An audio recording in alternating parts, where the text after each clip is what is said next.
Welcome to Larking Gowen Insights, accountancy and business advice for all, a series that gives you bite-sized tips and guidance on tax, funding, legislation, reforms and much more. With case studies, business advisory and sector specials and even interviews, our team of experts are committed to helping you navigate the world of accounting and finance, with a variety of presenters from across our specialisms. So, let's get on with today's show. My name is Laurie Hill and I'm a partner at Larking Gowen. Today we're going to be talking about all things ESG and sustainability, reporting and everything else that links to it. And I'm joined by a few guests today, which firstly I'll welcome Jake Bond. Hi everyone, I'm Jake, VP of Business Development at neoeco. My day today generally consists of kind of carving out and finding key partnerships for us to kind of work with on the ESG reporting side, with us being a kind of key software enabler and working with partners that can build out their advisory services. So yeah, good to be here. Thanks, Jake. And we're also joined by Angus Harrison of neoeco. Hello everyone. Good to be here. I am the commercial sales manager at neoeco. Been in the sustainability ESG software space for about 5 years, so pretty well versed in the regulatory side of things and optimizing people's processes. But cheers for inviting me. Perfect, thank you. As part of this podcast, we're also really proud to announce that we are partnering between Larking Gowen and neoeco to assist our clients with their own ESG reporting, and it's a really exciting time for us as a business and to partner with neoeco on this. And with that in mind, we have our other third and final an important guest, Adam Soall, who is the managing director of Loads4Less, who is our first client who has had an uptake on the software. Hi Adam, how are you doing? Hi Laurie, yeah, I'm really good, thanks for having me. Looking forward to the future. So first of all, introduce myself. I'm Adam Soall. I'm the director of a company called Loads4Less. We specialise in domestic and commercial removals, storage, clearances and sort of furniture recycling and things like that. Very passionate about recycling. We've been going for about 14 years now. It feels like it's only yesterday, to be fair. But we're just in the process of making some big changes, which you guys are supporting me on, which I'm very grateful. And really excited. Thanks, Adam. That's fantastic. I think it's let's take listeners back to and almost set the scene of your business, of where it started to where you are now, and where your key moments of change of thought have come in. Yeah, well, as I say, we started 14 years ago as a bit of just an experiment back then with a handful of flyers and a rented vehicle. Things sort of escalated and progressed from there. I've always had a passion for waste, I'd say. So whenever we'd get a customer say, "Look, can you take this to the tip?" I'd get my tools out, repair it, and give it to someone, or just to keep it in circulation. I'd always try and find a way of not wasting. From early doors, we've always tried to combine loads where possible, especially when we're around the country. If we're going to say London and we're coming empty on the way back, it seems such a shame. So we'd managed to find a few jobs that we could offer discounted rates, at the same time not come back empty and save on carbon emissions. But where we are now, which is probably the change I started making around 3.5 years ago, that little spark, let's say, has developed more into more of a fire. I'm getting more and more passionate about it. The things we've got going on with you guys is great, and neoeco, and I'm really looking forward to it. Because in terms of your recent escapades to the Amazon and how that sort of impacted your thoughts around moving towards sustainability, obviously that's one of the key takeaways and key straplines of your business. Just tell us a bit about your trip. Well, the trip that was definitely an experience. That's for sure. I've always wanted to go to the Amazon jungle and see the lungs of the earth. And when we first started just talking about looking into software and what we can do to offset our carbon emissions, us being a company that run diesel vehicles at the moment, electric's just not suitable for what we do. We thought, well, how can we offset this? Now there's planting trees and all this sort of stuff. I thought, well, I'm one that's never backed down from a challenge. I wanted to go and see for myself. And obviously it's a bit of a self-development one as well, considering I don't even like spiders. I thought I'd go out to the Amazon jungle and seek for myself how we could help. And what we got out of that was tons of knowledge from the locals. Also, I'm in talks with a company there where we can actually buy plots of the Amazon, and what that does, it protects it from loggers, and it gives the local tribes out there, that gives them a job as well, because they then protect it, becomes part of the nature reserve, which is really nice. It's great. Yeah, thank you, Adam. So sustainability in business is obviously really key, and I think the experiences you've then gone and had in the jungle in the Amazon, and then what you can then bring back to your business is key, and how you can try and do things in a more sustainable way. Having done a bit of research, there was a report back in 2022 by IBM that they roughly came out with that 3 out of 5 consumers were looking at socially responsible or sustainable products when they're looking at how they make their purchasing habits. So it's obviously you stepping and being a first mover within this space is quite a key. Will hopefully be of benefit to you and your business, which is what we're trying to do, trying to improve business going forward. And that's where the team at neoeco and what they can do on the sustainability reporting side is really key, because having good data and having data that can be backed up is really important. And I think it's interesting just to hear from the guys at neoeco as to why they feel that sustainability is such a growing area and such an important topic, and how you're looking to help businesses. Yeah, absolutely. I'll jump in first, Angus. I'm sure you got thoughts as well. But from our side, we work with companies across the board, from kind of startup SME all the way to enterprise. Obviously, enterprise companies of a certain size, they're being mandated on a bunch of regulations which they know they need to abide by, and they need to make work for them in terms of a reporting perspective, but also all the way down the chain. And that's why, Adam, I think it's a brilliant thing that you're doing, because along the way, somebody in your supply chain is going to need some information. So it may be these top ones that are being mandated now that are just kind of finding their way from a regulatory perspective, but they're going to have processes in place to get their kind of primary scope 3 emission data from the people in their supply chain, and then that company is going to need data from their supply chain. So you can easily see how the knock-on effect is coming, and I think the barriers are moving to smaller companies and smaller companies. So everybody is going to need to do, this reporting at some point in the very near future. So I think it's brilliant that you're ahead of the curve. And, if anybody, you work with the biggest law firm in East Anglia, which hopefully you will, I don't know if you already do, but let's hope, then, you're going to be prepared and equipped to be able to give them that information. So I think, yeah, it's absolutely brilliant. And that's kind of what we're here for, to help clients and companies do that. That's exactly right. I mean, when I started changing and making the development and the changes to the business, probably about 3 years ago now, since I started training and developing myself first, so I could then put the bigger picture and start working on what we had planned for the future.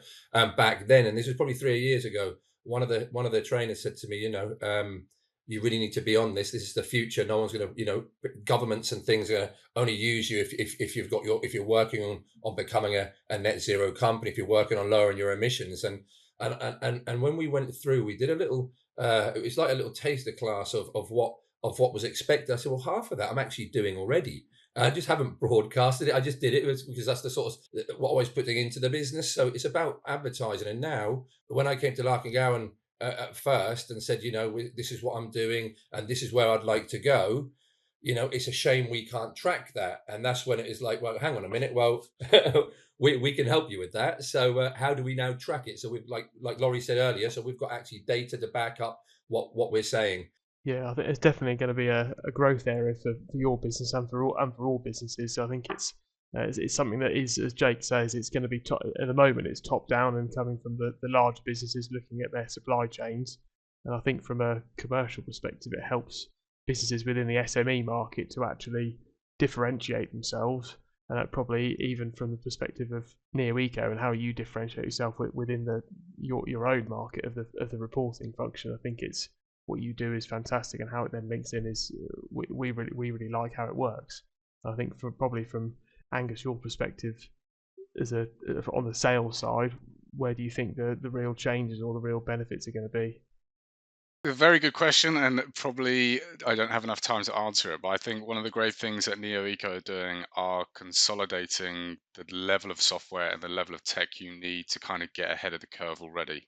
So, as Adam quite rightly said, like many businesses today, small, medium, big, are already doing this. They just don't know that they're doing it, or at least they're collecting the data or have access to the data.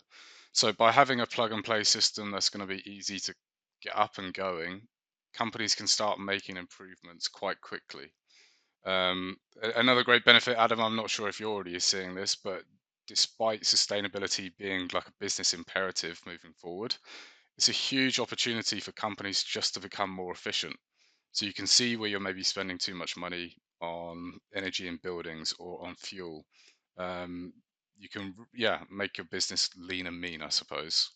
Well, it's funny you say that because that's exactly what I'm doing right at the moment. I've been working on the general efficiency of the company and on obviously looking into and streamlining any expenses or now's the time. And this is where I think we'll make actually a saving. You know, I'm really looking forward to working with everyone on this. Not only are you then going through every single expense to see, you know, where you can where you can obviously shave certain expenses down, but you're going to be looking as well at those suppliers as well. You know, for me, for example, I know that all my packing materials that they're made from recycled materials, they're ethically sourced and things like that. But if they cost me 5 pence more or 10 pence more a box than the other ones that don't, and this one's going to help help my carbon, lower my carbon emissions, then I'm going to use the ones that are 10p more. And at the same time, you're streamlining because you will be getting away with all the expenses you probably don't really need. I think as well, and Laurie, I think this is an interesting thing for you. Like Angus said it just then, is businesses are doing a lot of this kind of pre-work already, even though they don't realize it. And we always say internally, and like I think people need to start viewing CO2 as almost like a currency. Like the process is exactly the same, right? Like you reconcile your general ledger transactions to your kind of sustainability data points, but a lot of the kind of work that you have and the foundational data, it's there. So taking that first step, it doesn't need to be this really big piece of work. And I think that's obviously what Larking Gowen are seeing on this side of thing as well, which kind of pioneering it in a sense, because a lot of people are kind of waiting and you're seeing how the environment develops, but taking ownership and kind of taking that first step is kind of key. Yeah, exactly, and that's what we feel as well. Because having been to a conference that was focused on sustainability in practice for professional firms, there's a very limited number of firms who are actually delivering any form of ESG advisory service line, whether that is from the perspective of our side, and it's more to do with facilitated advisory, not necessarily going down into the assurance reporting as yet, or the carbon accounting. I think it's intriguing because in these firms see it as a key growth area. And I think we wanting to be part of that for us as a business, but it's also for our clients to benefit from, because having the access from our side to data from a financial perspective, but also the ESG data for clients that they can then use and we can use to help them on an advisory front. It all interlinks, and by having businesses where you can collaborate with other effectively advisors, because neoeco are a ESG advisor as well to Adam and his business, that we all work in conjunction with one another, and it makes the outcome for the end client, as Adam and Loads4Less, as beneficial as possible. So I think this, how it all wraps together, is a really, really beneficial thing. And hopefully that's how we can then try and promote it and promote Adam and promote neoeco within the environment area and the wider S and the G side, because it all comes together. And I think the instantaneous reporting you can have with linking your data through to your numbers and everything else, it all comes back to a lot of the narrative is driven by effectively if it's rubbish in, you get rubbish out. Whereas actually, if you've got good data going in, you've got good data coming out. So it then benefits the wider pool of the network, the business network. And I think from a business perspective, I think probably the SME market is a real key area for this type of work. And I think probably from your perspective as in within neoeco, that's probably quite a key growth area, because you can then help them report up the chain. Like Adam will be able to now report up the chain and down the chain from a supply perspective and delivering perspective. Yeah, I feel quite privileged to be part of it. It's great because it couldn't have come at a better time, to be fair, when we're making all the changes. And I think Jake did a small report. It's very early days, but did a small report already, and it's stating we're already above the average, aren't we? We're underneath the average. Sorry, for a company our size, isn't it, in our industry? Yeah, absolutely. I think one of the kind of first steps that we tend to, we looked at for Loads4Less was just their intensity of spend in terms of the carbon emissions. So against the British pound, what is your intensity of spend? And Adam, because of the things that he was putting in previously in terms of the work to make his business more sustainable, he was already under the industry average in terms of benchmarking. So now it's just a kind of an area where obviously Adam's going to have his own goals to reaching net zero. And Angus, I know you've kind of, some metrics around what companies need to do. And I think Adam's ahead of the curve there. It's just a case of making that better and better. Obviously, making more changes, having a look at kind of where we're spending in terms of budgets. Can we make any changes to make sure we definitely meet our reduction plans, and kind of getting a bit of a strategy together within the system. But so far, so good. And that's kind of accidentally. So I think it'd be interesting to see when we actually get eyes on all of this rich data, what we do. So yeah, long road ahead, but a positive one, I'm sure. And Angus, I'm right in thinking, right? There's going to be some there's rules and regs in place anyway for companies of Adam's size. Yeah, I mean, already there's things in place by the UK government. So we're expected to be net zero by 2050.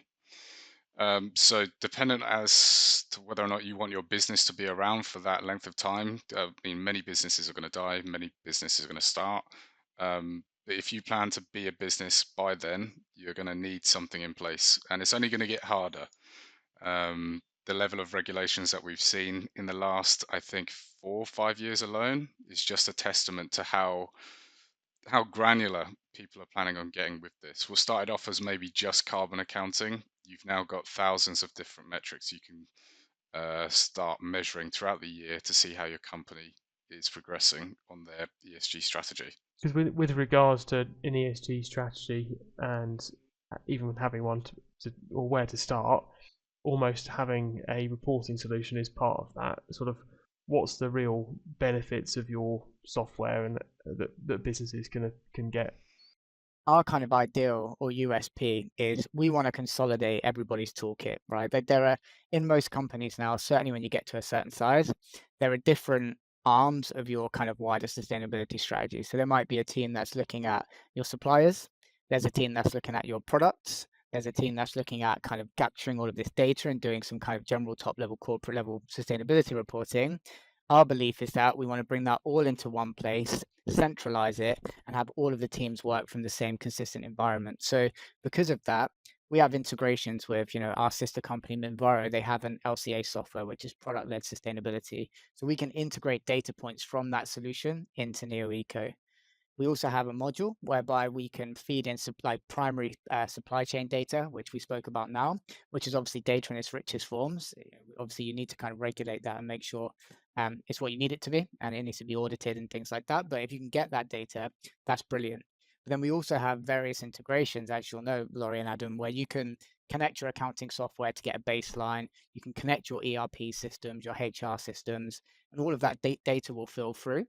And you can get like a kind of spend-based analysis really quickly and really easy. So it gives you something, right, to be able to start working with. From there, you can kind of build in and get more granular, move your calculations over to activity-based calculations, which again is one step towards a better data output.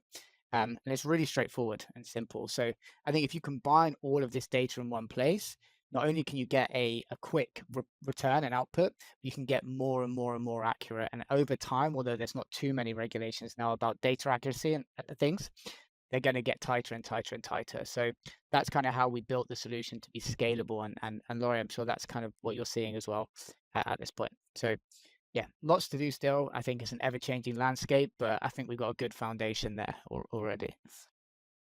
Yeah, so from my experience so far, which is very early days, I've thought the changes it's made us make changes as a company, which is great. I know, like what Angus said earlier when he said, you start looking into your suppliers, you really do. We changed and we want to become more paperless. So we've got an industry standard sort of CRM system that's really helped us reduce our carbon emissions. Then that wasn't enough, so we looked into the techniques our drivers are driving at. We got tracking software that then now monitors their driving techniques. We train them on more efficient driving techniques, and then we're working on the general efficiency of the company as well. So as you're doing this, you're making these improvements to the company, and at the same time you're actually saving and helping you become more net zero, aren't you? Working on that. It comes it comes back to striking the balance between sustainability and profitability. If you were to put it on a scale, they're relatively even. However, you'd want the profitability to be pretty key, because if you're not profitable, you're not going to be in business that much longer. So it's then striking that right balance, and I think having the ability to scrutinise the data to a greater extent actually gives you something to then work with better. And from the perspective of, when I think about it on our side within Larking Gowen and what we do from an advisory perspective, we look at it almost on partly a 5-step process. So you've almost got trying to identify what you want to do within the ESG, what are your actions, how are you going to deliver it, how can you measure it, and then how can you market it. So I think within that, you've got really key points of almost that neoeco, from my perspective, can fit in all 5. So, and I think it's then the fact of the reputational benefits of your sustainability credentials as a business then will allow you hopefully to have that bit of extra margin on top of your competitors. That margin is purely a sustainability margin, but in essence, because you're having high. And going back to your point earlier, Adam, if you're going to be choosing a particular supplier that is going to be X amount of pence per reel or box or whichever, it's going to be a bit more cost than what you're currently paying. We've then got to build that into the future and forecasting as to how that rolls through into your margins. And I think if businesses and consumers are more aware of what the environment is, and people's thought processes and approaches changing, and therefore that benefit will hopefully be a monetary benefit further down the line. So I think it's ensuring that an ESG strategy works alongside the overall business strategy, because in essence they need to interlink. Because if they're running and they're rowing their own boat, sometimes they might row the opposite direction, for example. So I think it's key, and that's where it comes back to the point of having people working together for the same end goal, which I think we're all trying to do and trying to achieve. Yeah, I can agree more with that, and I think that is also being reinforced by regulations. So you're seeing that especially in Europe, where sustainability reporting is basically now coming equal to financial reporting. And financial reporting is a cyclical process, and the process that you just described, Laurie, is a phenomenal process. And it's then key to think that actually it's not just a one-time deal. You've got to do it again and again, and keep, as you say, business strategy and the ESG strategy aligned. Otherwise, it's going to be like playing a game of tug of war against yourselves. Yeah, and exactly, and I think that's key within every business, making sure you've got everything aligned and everyone rowing in the same direction is what it comes back to. And I think in terms of bringing it back to our kind of partnership and working together, if I were to pose a question to you, Adam, what would you be looking to achieve in the future? What does success look like to you? I've always had thoughts of sort of going nationwide. The reasons being, we do go all over the country, but if we've got a few more depots in key areas, then we can tie in more jobs and share part loads, offering a discount to our customers at the same time reducing our carbon emissions. Now that was always the dream. We use 3.5 ton vehicles. We don't use great big lorries, so that's why we try and sort of tie things in as best as possible. But moving forward, I want to be able to trace, and it'll be really good to be able to really go through the whole business and trace exactly what we're saving, how we can reduce our carbon emissions.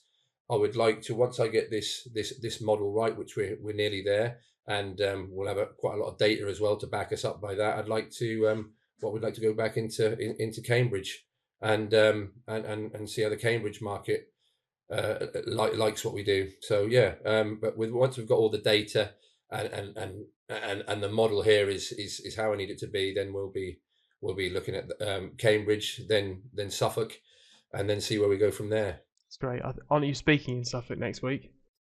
I'm actually, yeah, in the business leaders in Ipswich. So yeah, I'm looking forward to it. I'm getting a little bit more used to it now. So yeah, I'm just looking forward to learning. I don't know much about it. I don't know all the fancy names. I don't know all the terms yet. But as I'm getting involved in it, I'm getting more sucked in. So it's like one thing turns into another, and I'm really getting excited and passionate about it, because not only is it something that I've always been passionate about. It's now seeing a difference, actually being able to see it on some reports, isn't it? It's not like, you put your plastic bottle in the recycling bin. That's the end of it, isn't it? This is we could actually, as a business, see, and we will actually benefit businesses by they will benefit by using us as a company because of the things we have in place. No, that's fantastic. If I was to pose the same question to neoeco, to Jake or Angus.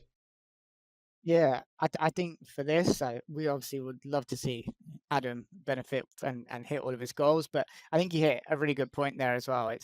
It's going to become a point where using a solution, and we'll be able to evidence this through the reports that we're building for Adam, that vendor selection is going to be critical and contract loss. I think companies are soon going to start looking and getting eyes on businesses in any walk of life, but certainly in kind of logistics and removals like Adam's industry, and side by side in companies and people that have a carbon reduction plan in place or can report on the data that they need, they're going to win the contracts. And any contracts that are currently active, when it comes to renewals and things like that, if you don't have something like this in place, they're going to lose that contract. So for us, out of this situation, our partnership, I think it would just be to really stabilize that from the ground up. Obviously, Adam's side of company is way ahead of his time. So it's a case of getting all of this out, kind of evidencing that. And, I think this could be a great case study from my side anyway. So that would be what I'd like to get out of this.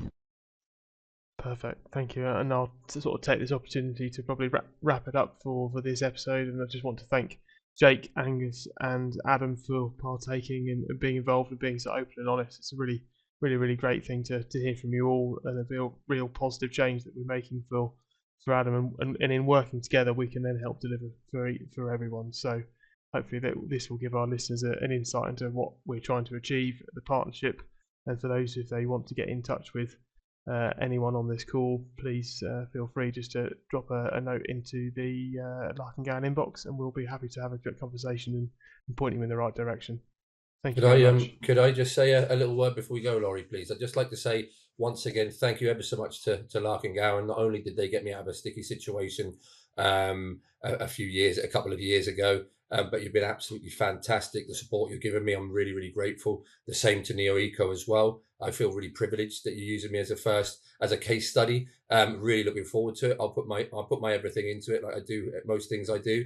But yeah, I just want to say a massive thank you to you guys for the support. Thank you, Adam, for those kind words. That is really, really appreciated from our side. So I think as we round up and think about some key takeaways for our listeners, obviously we have our partnership between Larking Gowen and neoeco and what we want to try and achieve together. It'd be interesting just to hear from Jake as to what their views are and what we can try and do together. Yeah, absolutely. I think from our side, what we feel like we'll bring to this partnership, and obviously consequently the clients involved, is we're going to be a key enabler. So we're the place where you can get all of this data. Angus mentioned it earlier, like, companies are doing things or they have access to this data they don't realize already. Bring it all into one place, whether it be supply chain data or, from your general ledger or anything like that, into a place where you can use it, see it, and actually understand and get a foundational understanding. And then basically make it easy to start generating reports or kind of come out towards disclosures like IFRS and make that straightforward for Larking Gowen. So obviously you've got your own on this, Laurie, your advisory services, but I think we're going to be the enabler that brings that data to life for you to be able to use. That ties well in with our referred to as our facilitated advisory service line, with almost a 5-step process of we want to try and identify, action, deliver, measure, and market, and how we can then help businesses effectively develop an ESG strategy and then align it with their business strategy themselves. And on top of that, how we actually help clients deliver on their strategy, whether that's involved with budgeting, forecasting, margin assessment, or supply chain overviews. We can come in and help them be one to make improvements, but two to almost be an accountability. Almost you could class ourselves as a non-exec director for an accountability around sustainability. So hopefully that is where we would get to in a nutshell. So again, thank you to all three of you for your input on this episode. It's been really fantastic. And for our listeners, all the details to get in contact are included in the show notes. Thank you. Thanks, guys. Thank you for joining us for Larking Gowen Insights, Accountancy and Business Advice for All. Don't forget, you can find more information about today's topic and more about how our team of experts can help you in your business by visiting our website larking-gowen.co.uk. Join us again next time for another fascinating insight into the world of accounting and finance.